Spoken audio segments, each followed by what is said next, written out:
And now on Pertwee Smith 11, a brand new video in which the boys look at the latest Sixth Doctor Adventures box set as they review the trials of a Time Lord. Sorry, that's Sil's not in this. It's the Muscoids. The Muscoids, yeah, definitely not Sil. But he might as well have been in this because this box set, my goodness, this is a celebration of Colin's TV era. Quinn Dilemma was very much looking at the Sixth Doctor's character. This is looking at his era, 40 years on, really. That was sort of like, how far he's come since then. The friends he's made along the way was Quinn Dilemma. Now we're going very much back to, I'd say, season 22 territory in particular. It may be called the Trials of a Time Lord. It's riffing off the Trial of a Time Lord, season 23. There's a lot of 22 in this. Vengeance on Varos, very much at its heart, as it's set on this place called the Ludosphere, which is, making entertainment out of the Doctor's life in a way. He's sort of caught up in a lot of different reality TV shows involving Cybermen and Androgams. And he's running into an older Perry along the way. He's got Mel in tow too. So it's got a lot going on. It's very metafictional. It's very aware of what it's doing. It's very much winking and nodding at you as a listener, going, "You know this. You know what we're getting at here." Yeah, it's having a lot of fun with it. Yeah, it's got an interesting message on how we consume media, how we partake in media. I think it's got an interesting message behind that, with all the fanfare of it all.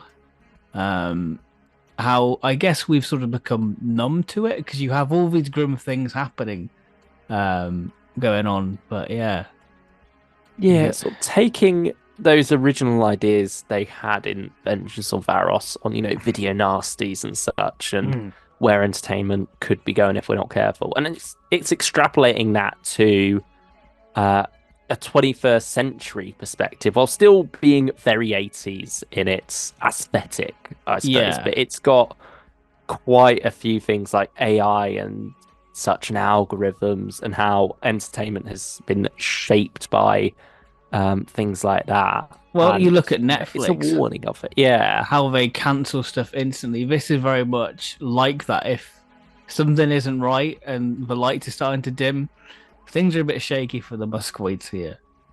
Yeah, very much so. They are the ones running the show, or are they? As there's time scoop technology involved, as you can sort of tell from the cover. You got those original 5 Doctors, pyramid shapes, swooping in and picking up different characters from across the Doctor's timeline and beyond.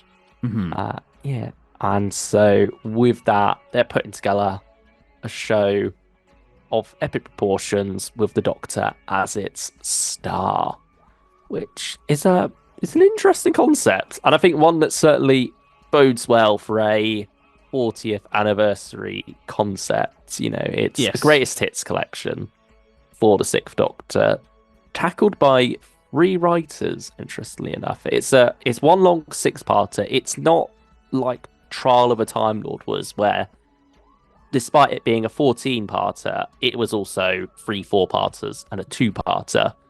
This is very much the 6-parter, with Roshana Patel tackling episodes 1 and 2, Catherine Armitage tackling episodes 3 and 4, and Stuart Pringle writing the final 2, 5 and 6, which is an interesting approach to go down for a 6-parter. I don't know if it pays off. No, I think because they're not doing their own thing, they're kind of carrying on each other's story. It's a relay race, isn't it? It's a relay race, and I think there's a lot of how can I best that writer, because it just keeps upping the ante and ante with the levels of it. And I think the story works best in the first 2 episodes with the Cybermen on Siberia, because you've got this sort of cyber conversion going on, and it's quite grim. It's a cyber prison, isn't it? Really? Yes, yeah. With people getting caught up there, and you're wondering what exactly is going on here. And then everything flips on its head towards the end of the first episode. And I don't think they've ever quite upped that twist in the story. Yes. It tries to multiple times. Yes. And certainly it's got very good Netflix style cliffhangers of, oh, I've got to go listen to the next episode now. Especially episode 4. Mm. Episode 4 was like, wow, we're doing this? Cool.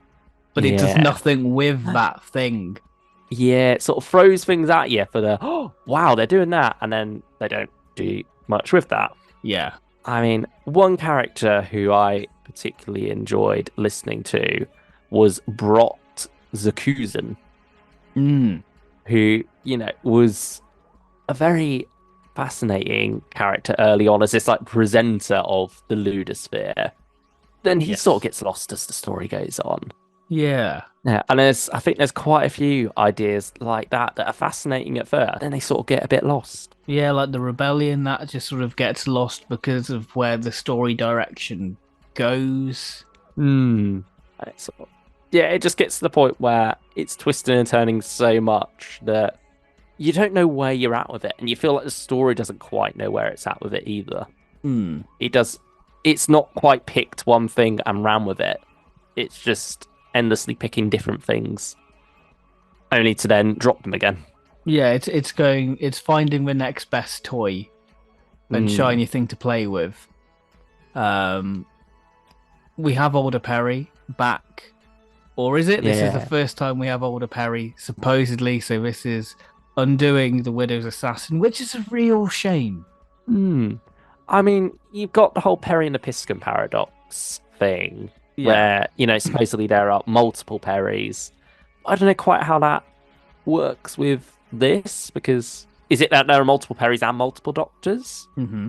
Or is it just that there are multiple Perrys that the Doctor runs into? Yeah.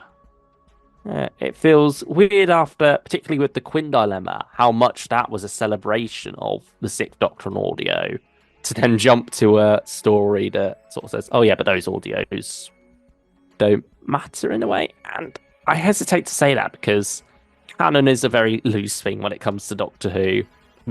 If you enjoy something, you know, then, you know, you enjoy it. It doesn't matter quite where it fits into canon overall. But at the same time, if you're not aware of your own continuity you've created, it's a disservice to long-term listeners who have invested in these arcs, like the Alder Perry arc. It's also a shame to do something you've already done before. Yeah. But do it worse. Yeah. Sorry, Trials of a Time Lord, but it's got too much going on that it never really gets to do much with an Alder Perry and Sixth Doctor reunion. Well, that was the heart of the Widow's assassin. That was the Sixth Doctor looking to get his friend back. This is just kind of, oh, we're back, hug. We've got to move on now. Yeah. Oh, you're a warrior now. Yeah. Yeah. It feels almost more like she's Leela in this story in some ways. Yeah, you've got her with ice grenades, gold goo. Yeah. It just feels very off-brand for Perry. I know that she's meant to be a warrior, but like you'd still keep some of the core characteristic traits there. Yeah. And I think they are there, but when they are there, they don't feel quite married with the Queen aspect of her. They feel, like there are times where you just feel like, oh, you got regular Perry running around, and then suddenly she'll swing a sword at something, and you'll be like, oh yeah, it's Queen Warrior Perry.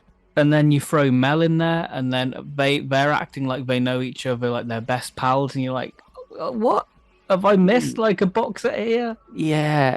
Again, it's that whole thing of too much going on. Yes. Where nothing quite gets a chance to breathe or be focused on. Which I think, again, is what works quite well about the earlier episodes, is that you're yet to start piling things on top of each other. And so what is there is allowed to breathe. And actually, I think there's some terrifying stuff with the Cybermen early on here. Yeah, especially with Tiff. Yeah, who's perhaps a companion, perhaps not. Was sort of, left a bit ambiguous there as to who this Tiffany Jenkins is. But yeah, I think it works fine to have a character who we've not met before be familiar with the Doctor. Hmm. Like it happens. all the time. It's just maybe a gap to fill later, maybe not. I mean, supposedly, actually, no, I won't spoil that. But yeah, I think all the Cyberman stuff was great. Davros, Terry Malloy puts in a brilliant performance, but I feel like his role in this story, by the time he comes along, it's a bit You're kind of waiting for that underwhelming. reveal and like, oh yeah, this is the Davros bit now. And like it's Yeah. great because Colin and Terry Malloy, they just work so well together. I think Colin is Terry Malloy's doctor, really. Yes, Like, he's done ones with David and David Tennant and Paul McGann, but Colin's where his Davros feels most at home, I think. Yeah, you've got so many great monthly range stories with those two. Hmm. So it's great to have that pairing back in this celebration capacity. Yeah, it's just a shame that by the time he comes along to the story, you're getting used to what it's doing now, and you're like, oh, Yeah. okay, we're doing the Davros bit now. I wanted to like it a lot more, especially how much I was loving it in parts 1 and 2. Mm-hmm. Yeah, they really did a lot for me. And I still would say, of the Sixth Doctor Ventures range so far, Waterworlds to now, it's the strongest box set the range has to offer. Yeah, I'd give it an 8 out of 10. I think I'd go 6 or 7, to be honest, Okay. with how it plays out later. Yeah, I think the Maybe resolution's a bit 7. weak. Yeah. But I still enjoyed the ride up until sort of the final 2 episodes, really.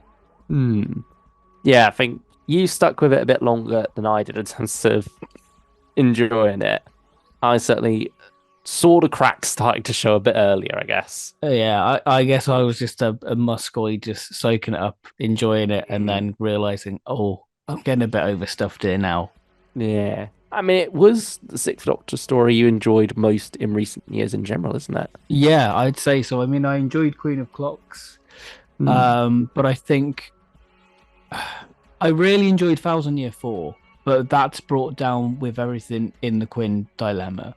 But I think as a solo Sixth Doctor story, yeah, this is definitely the best since the monthly range has ended for me. Yeah, I think the Quinn dilemma had higher highs with those 4 middle episodes in particular, but overall it didn't quite gel together with the first and last episodes of it, which were the arc-based ones, and that sort of let the box set as a whole down. Yeah. So yeah, I'd say this one, while it doesn't quite reach the heights of Quinn Dilemma, it also doesn't touch the lows either. It's very classic Big Finish in the best way possible. It's why you listen to Big Finish for all these wonderful treats. John Coleshaw as an Androgum. Yeah, we didn't even mention that. Yeah, here we go. That's wonderful. That's great. We have a Cyberman eating a well-prepared meal, for goodness sake. Yeah, it's very on the nose with what it does, and it wears it proudly. Yeah, it goes to a lot of bold places. I do enjoy that. Even when the cracks were showing for me, I still could have a good time with quite a bit of it. It's just, yeah, it is a bit let down as it goes on because you're not quite touching the heights that it did reach in parts 1 and 2.